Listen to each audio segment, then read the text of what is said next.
So now I am going to discuss the diversity and functions of plant roots. Again, you are familiar with plant roots. What are their main functions? Now, if we have the plant, the stem is there, the stem bears the branches, the leaves, the flowers, all that is in the stem. But all this is not possible if there is no strong root system. So the root system is the part of the plant that anchors the plant to the soil. So when that is strong, only the plant can grow into a large plant. So if we look at the basic functions of root, anchor the plant in the soil. That is one function.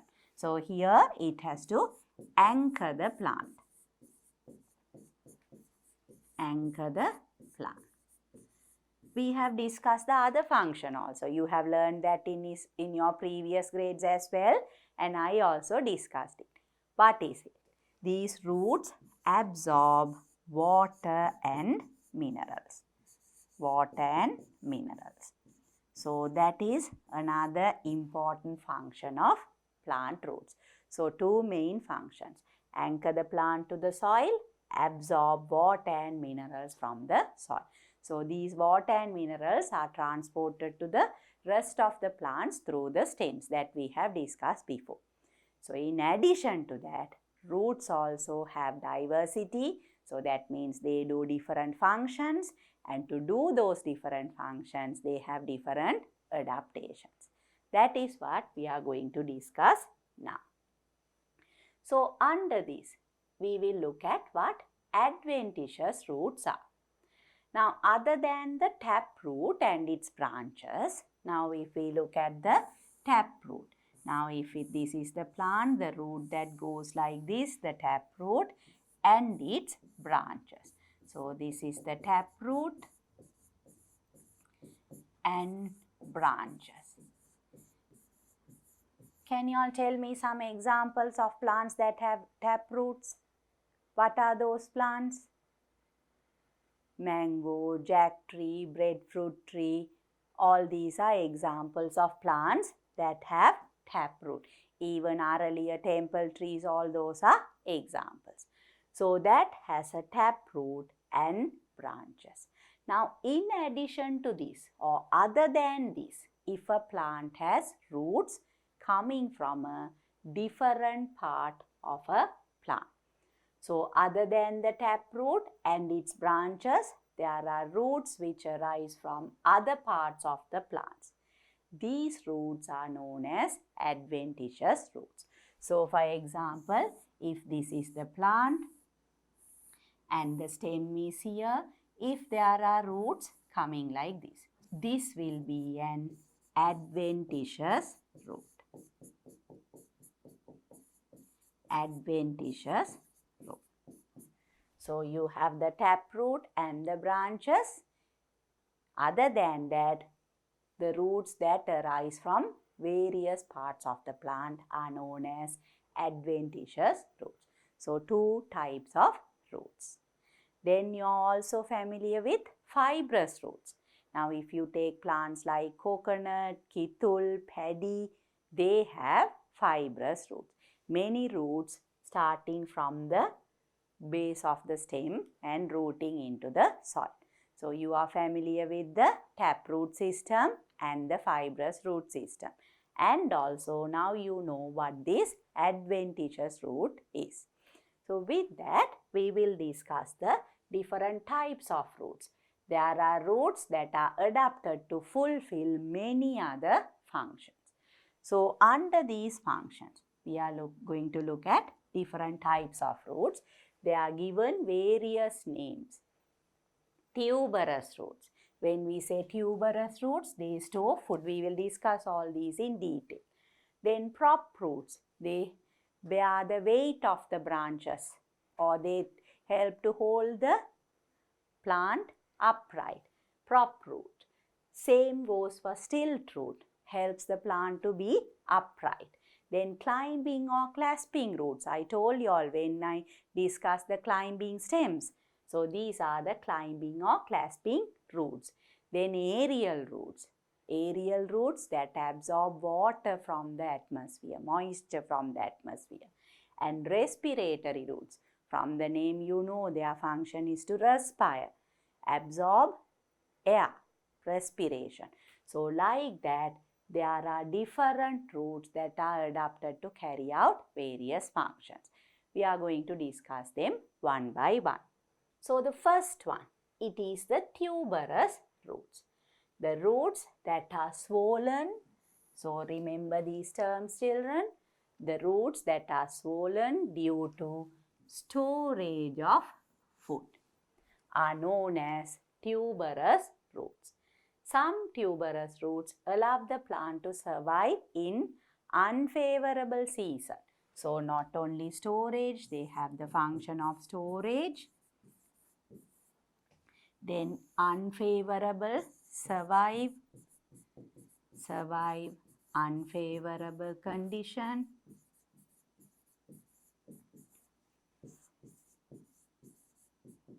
And what else do you think? Food can be stored either in taproot or in adventitious roots. So here again, if you have a root, now if the root like this, taproot, it can store food. Or if it is an adventitious root, a different type of root, that also can store food. Then that also comes under tuberous root.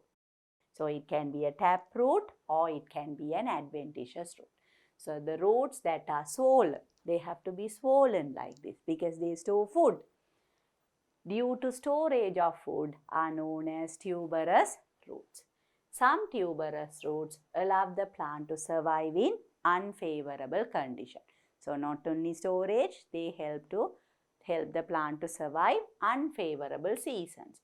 And this food can be either stored in taproots or adventitious roots. So tuberous roots that store food are taproot and adventitious root.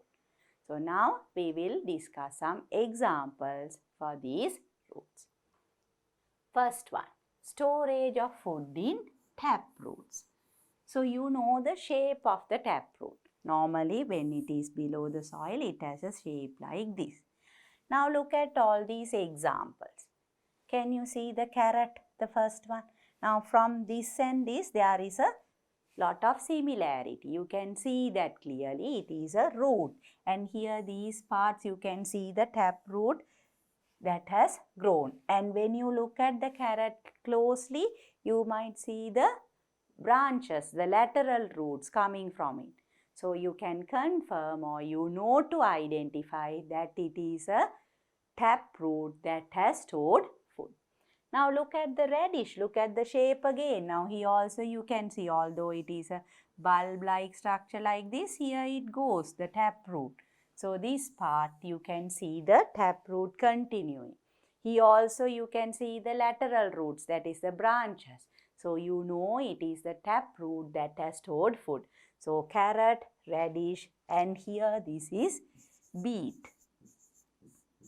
Now the beetroot also you can nicely observe. Now this part of the taproot, and you can see small hair-like structures, the small branches that are coming. So from that also you know these are all examples of storage of food in taproot. What are they? Carrot, radish and beet.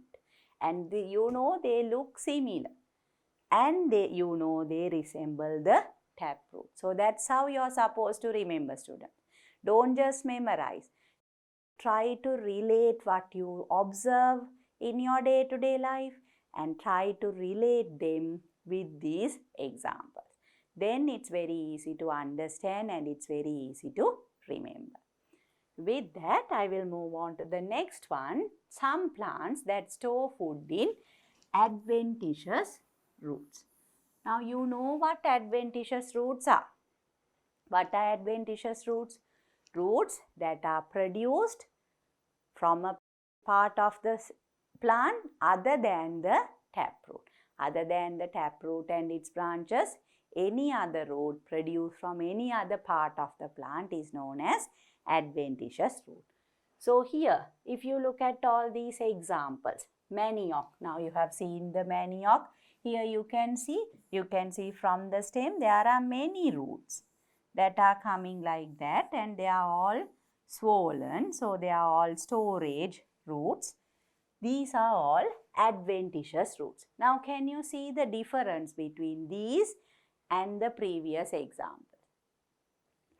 Immediately you can differentiate the manioc from a carrot, a sweet potato from a beetroot.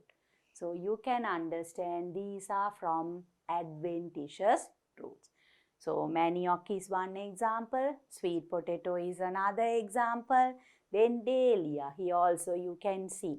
Now another difference is here they are in a bunch because these are adventitious root. Taproot, it's only one like this. Whereas adventitious root, there are many branches. So you can see the stored roots or food storage roots are together like a bunch. Here also you can see a lot of sweet potatoes, a lot of dahlia, and a lot of manioc from one part of the stem. So these are food storage in adventitious root. Not only remember the example, but try to understand how they differ from the previous type. That is very important, students. You have to understand all these. With that, I will move on to the next one. Prop roots. Now look at the examples first. Look at this banyan tree. You know how large the banyan tree is. So you can imagine how heavy the branches are. It spreads over a very large area. So the branches with the leaves and so many other smaller branches, it will be very heavy. So if it is only the main stem that is going to bear all these parts, it's difficult. So the branches will break and fall off. To prevent that, the banyan tree has this adaptation of prop roots. Now here you can see from the branch there are roots coming. These are the prop roots. And this is the branch. And you can see the prop roots, all these parts, they go into the soil. They are rooting into the soil. So here also they root into soil and help to have the plant upright as well as the branches spread out. So this is mainly to bear the weight of the plant, all the different parts of the plant. So in banyan tree you get the prop root. Then if look at this, Ratkadol, that is the Sinhala name, and Sankandal is the Tamil name. So this is a plant that goes in the mangrove environment. They are known as mangroves, Ratkadol or Sankandal. Now what is a mangrove environment? If you take the soil, there is lot of water, so the soil is not strong. So the plant can't be upright. The stem cannot grow upright, it cannot stay upright. So to help the plant to be upright, you can see here the stilt roots coming from the stem of the plant. It comes from the plant and it helps to root the plant as well as to keep it upright. So this is in the mangrove environment where the soil is not strong enough to hold the plant, or the plant is unable to root itself in the soil.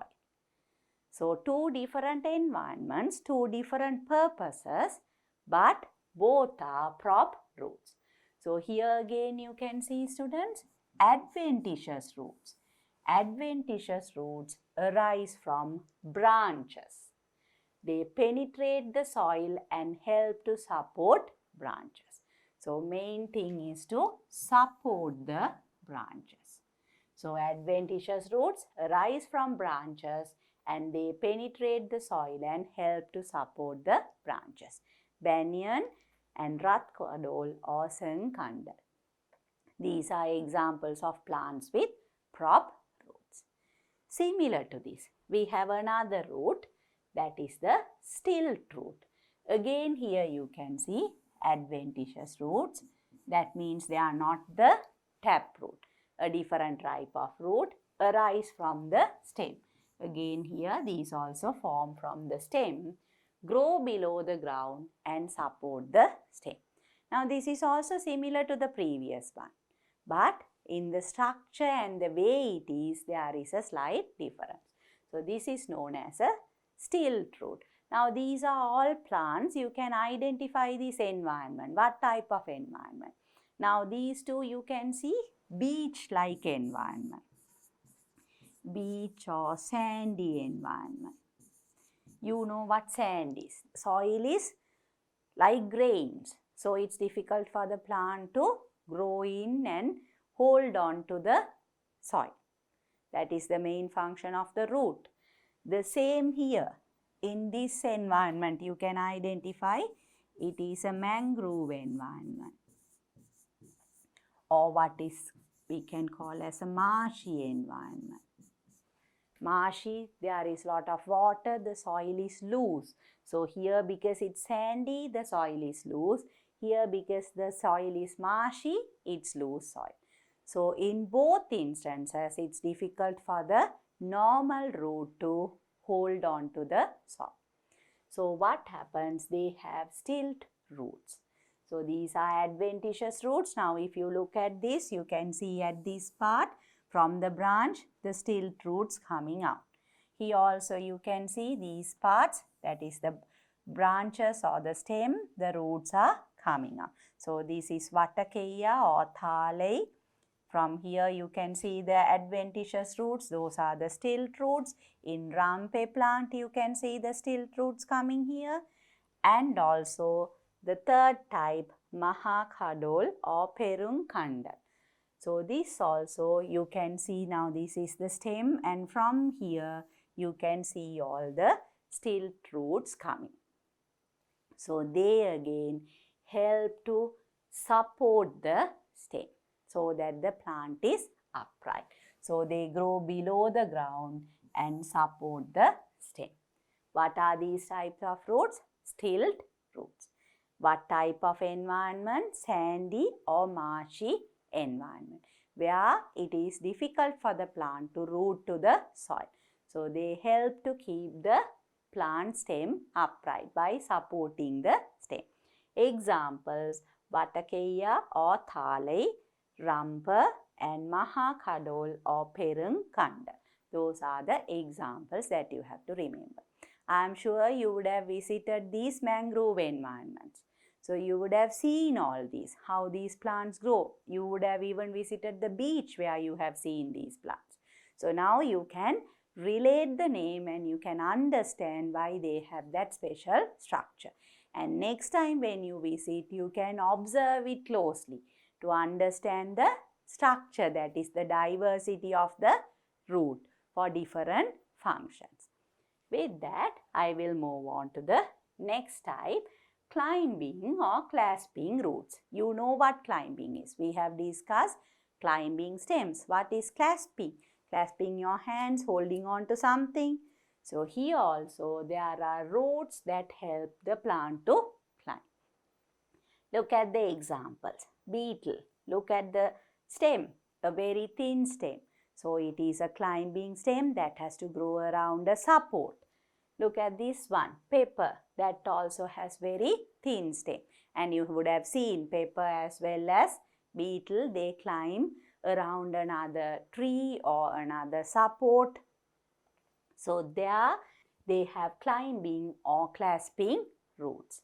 And what is the name given for these stems? This is known as climbing stem or creepers. Now these are called creepers. Actually, creepers can creep along the soil surface or they can grow around a support. Both are creepers, so they have very thin stem. But here, the roots that help the climbing stem or creepers to fix to a surface or support. So here these are climbing stems. They are climbing around a support. So a creeper that climbs around a support is known as a climber.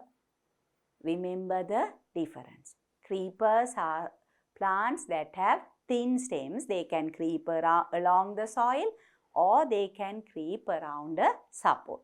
So when they creep around the support, they are climbing up the tree. They are going to a higher elevation.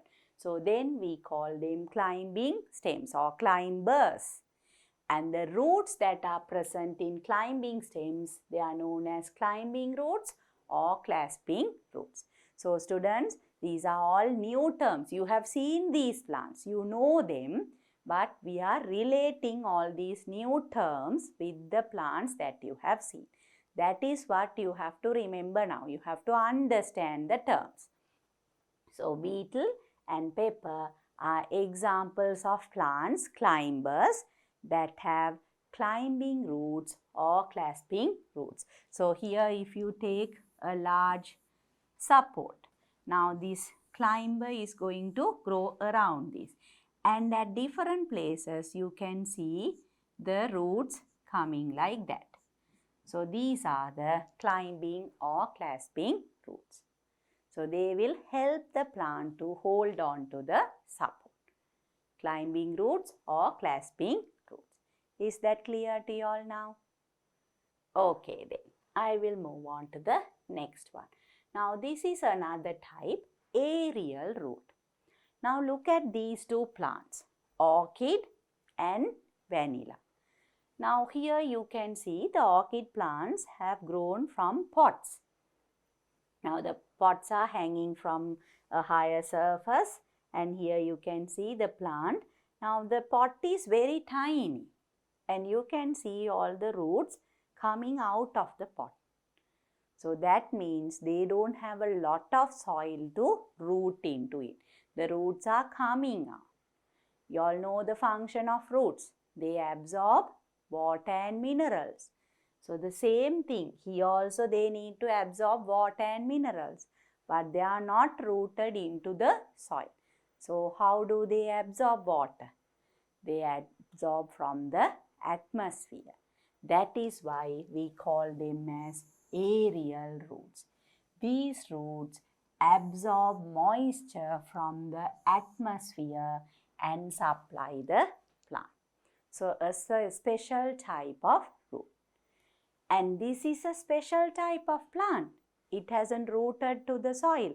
It grows at a high elevation. Even in the forest, natural environment, you will see these orchids growing on a higher level of the stem of another plant. These are known as epiphytes. Epiphytes. Now both vanilla and orchids are epiphytes. These specialized roots can be found mostly in epiphytes. Epiphytes are plants that grow at a higher elevation in order to absorb sunlight more efficiently. So because of that, they grow at a high elevation, but they need to have a way of absorbing water. So they have their aerial roots. Now these are all aerial roots. Here also you can see now these are aerial roots that are coming from the stem. What does this do? This is like a cork-like. If you actually cut across this aerial root and see, you can see it's like a spongy-like nature. Because it has to absorb and it has lot of pores in it. It can absorb moisture very efficiently. So those are the aerial roots present in epiphyte. So students, these are things that we have observed in the environment. But now you are learning the terms. Sometimes you would have already learned the terms, you know them. But now you are getting a better understanding about why these plants occur in this manner, the adaptations and all these special types of roots. That is what you have to remember here. With that, I will move on to the next one, that is the respiratory roots. Again, this is something that is familiar to you all. Have you all visited a mangrove environment? There are many mangrove environments in our country where you would have seen this very clearly.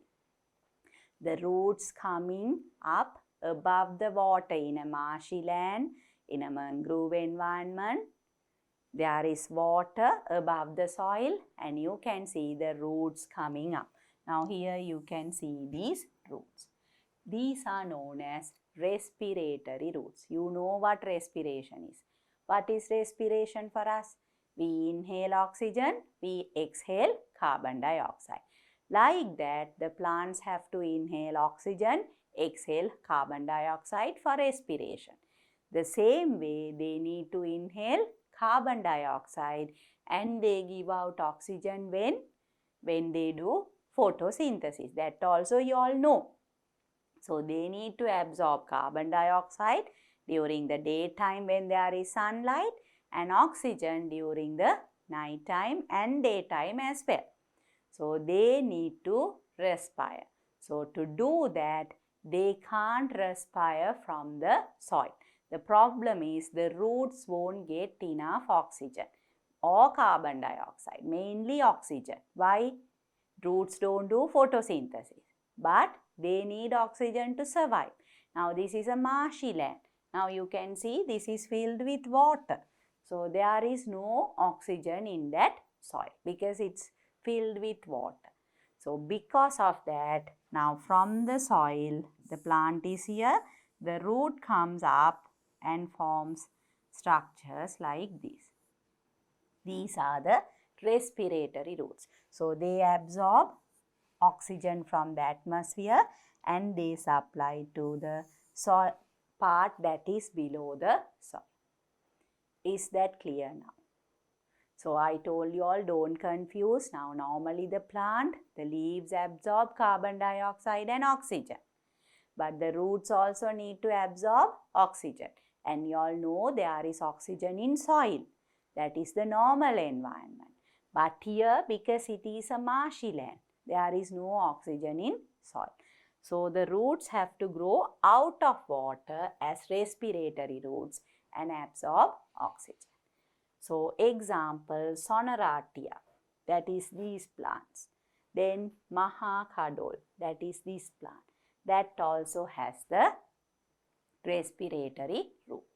So these roots absorb air from the atmosphere and supply to the plant.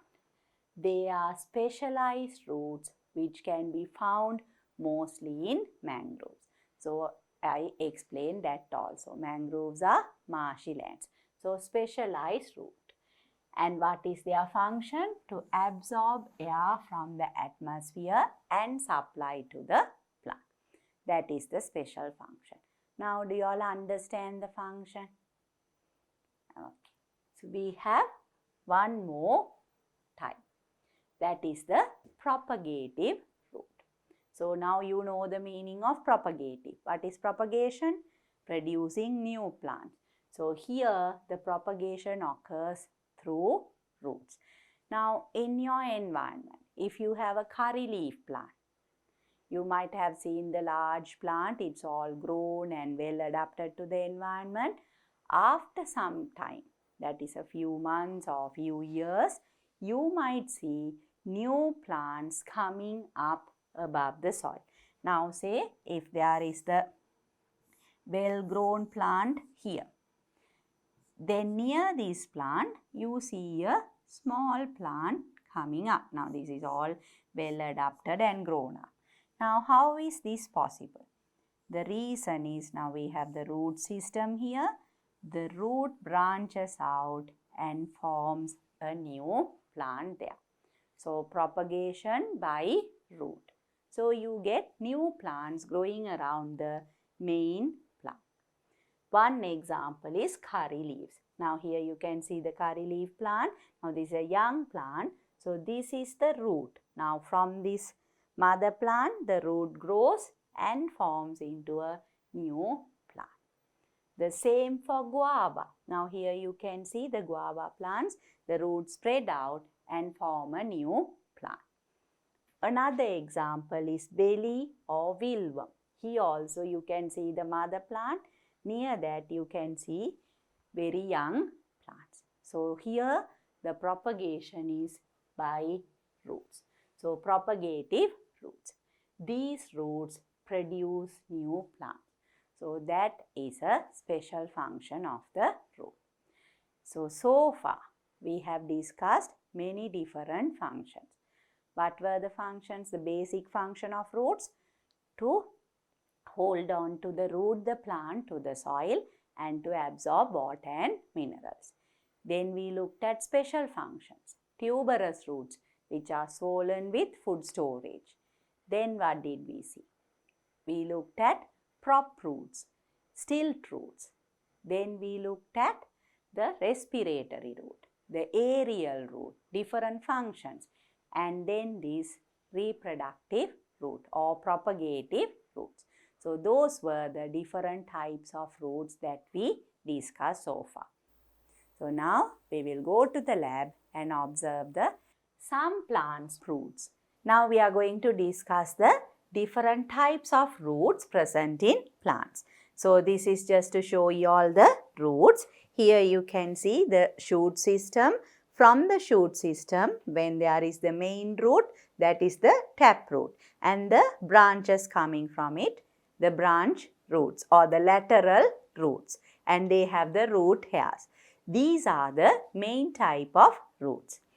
If there are roots coming from any other part or any other part of the plant other than the taproot and the lateral roots, they are known as adventitious roots.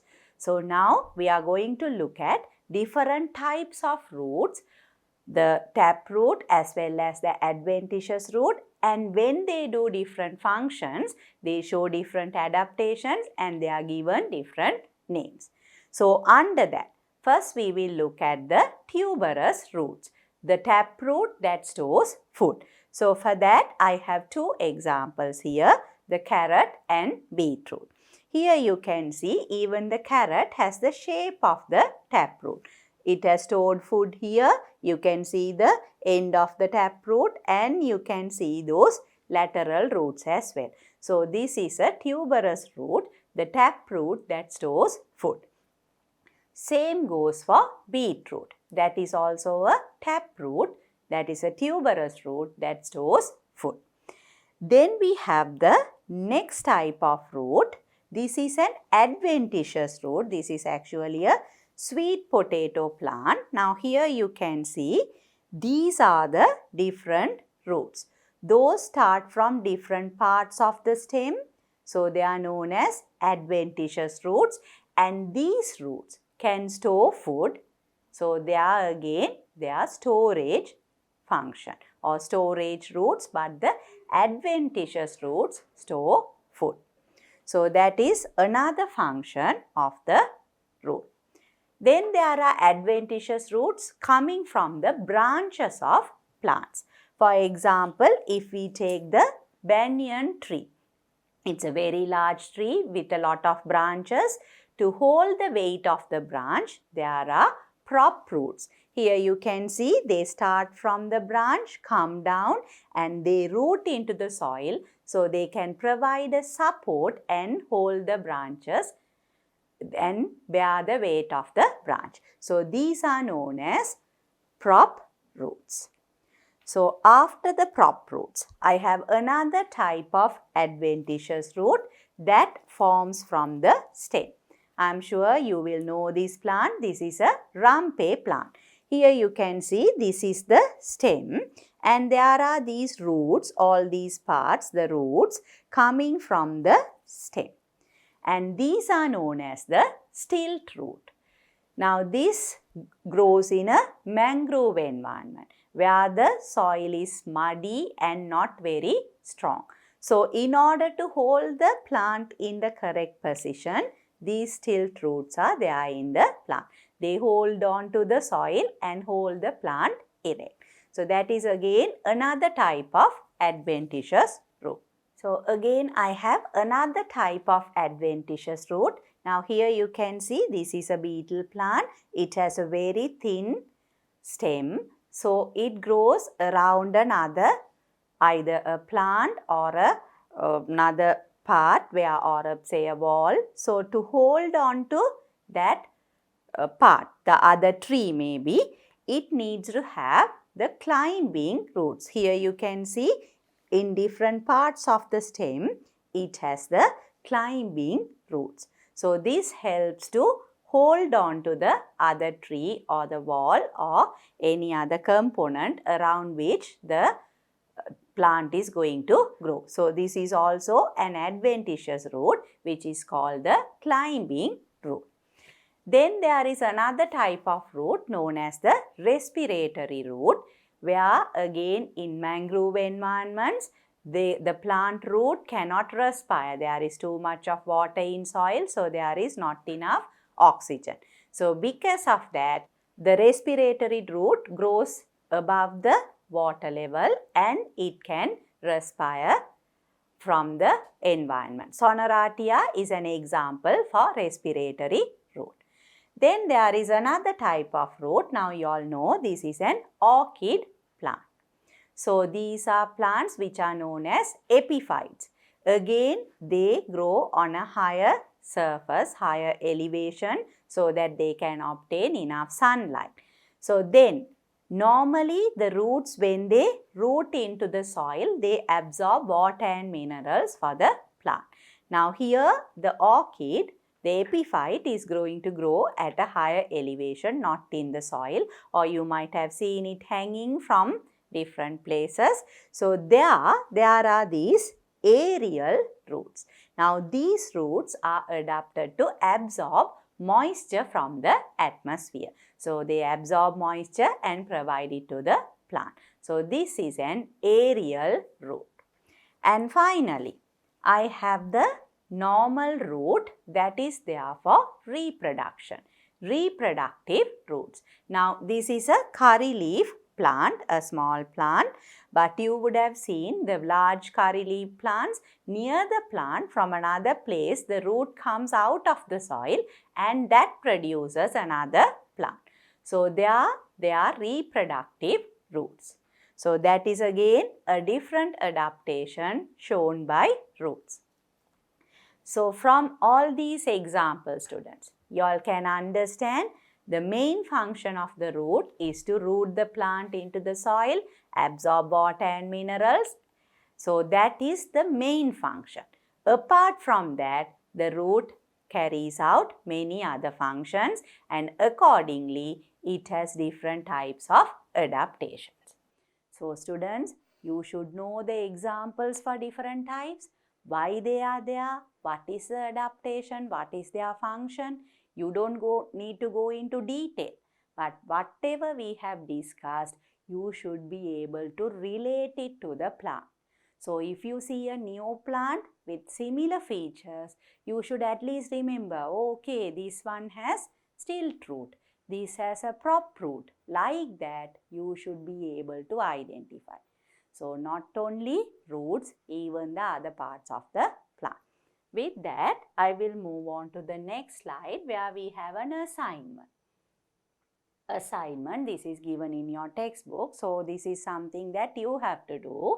Collect some root specimens. So here you are supposed to collect some root specimens and study them. So you have to observe them carefully. When you are looking at it, what are you supposed to look for? You have to see whether it's a taproot or whether it's an adventitious root, whether it's a fibrous root. Then if it is an adventitious root, you have to see whether it's a prop root, stilt root, aerial root, respiratory root, all the different types. You should be able to identify them. That is what you are supposed to do here. Consider the necessary steps that should be taken to conserve these roots. So this is to preserve. Now when you do that, that collection is given a special name. It's called herbarium. Now what we do is we take, let's say, a small plant, if it is a shrub, with the roots and the branches without breaking and the leaves, everything. If it is a very tiny plant, we can use the full plant. Otherwise, if it is the root, you only take the root of the plant with the branches and everything. And what we do is, normally we keep it between two newspapers and we allow it to dry. You don't put it in direct sunlight because then the color can change. It can kind of get wrinkled and all that. So to avoid that, we cover with newspapers and you keep a weight over it so that the paper doesn't fly off, and then you allow it to dry. Then what happens is the plant part, here we are going to make for roots. The roots will get pressed. Then it will be, and you can keep a weight over. You have to keep a weight over it so that it gets pressed. You would have seen pressed plants. So after that, what do? You take the plant, you take a sheet of paper and you paste it, attach it nicely, the root, say the taproot which branches. Then you have to write all the information. From what plant you got it, from where you got it, maybe your name and all the special features that you observe.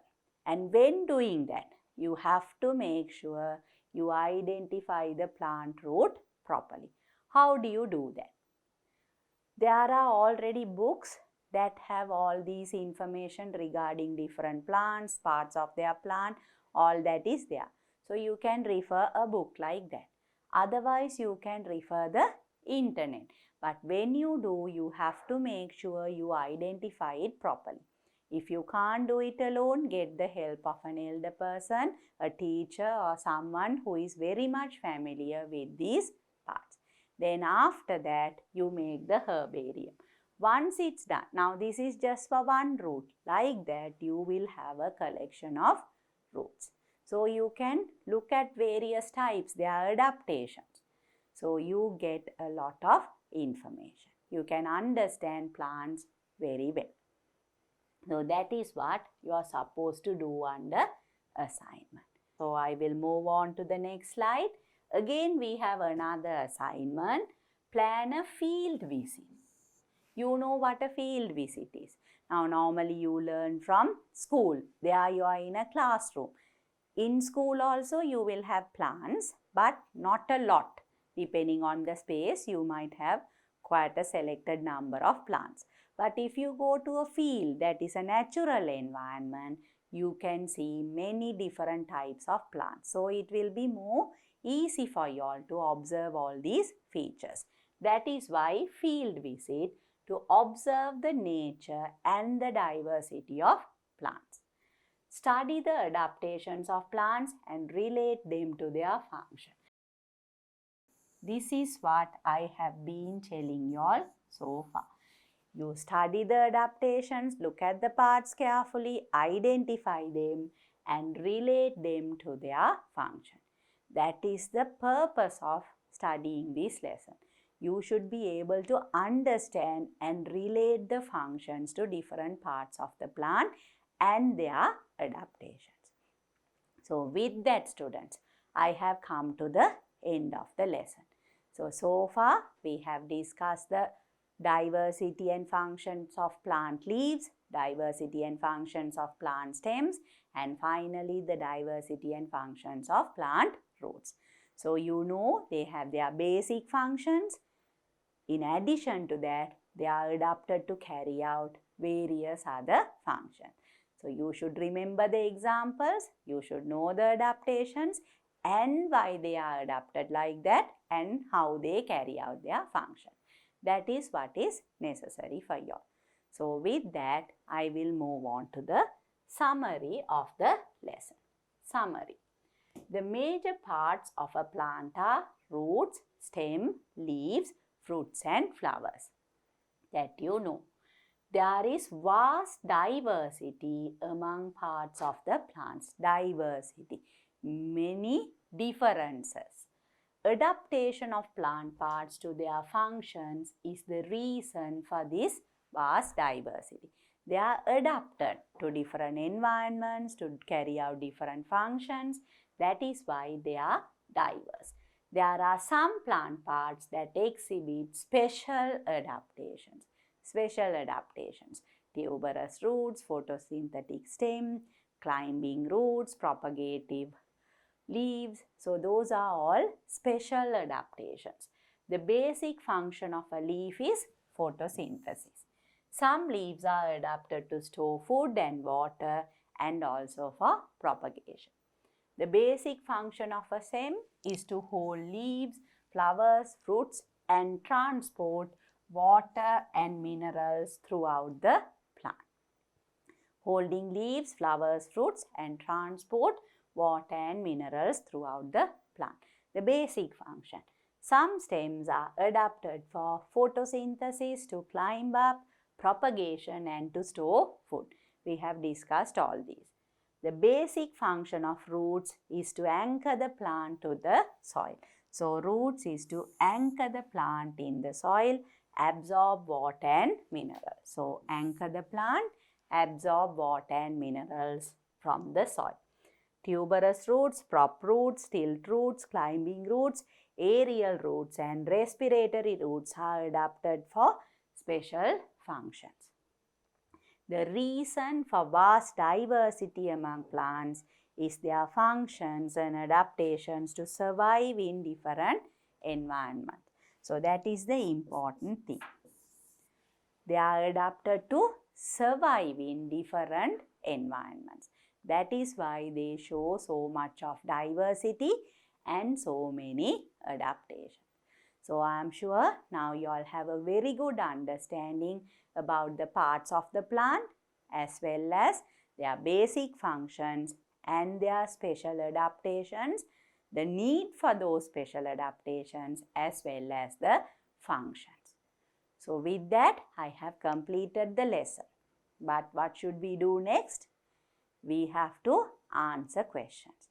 So, in the next chapter, I will be discussing questions from your textbook.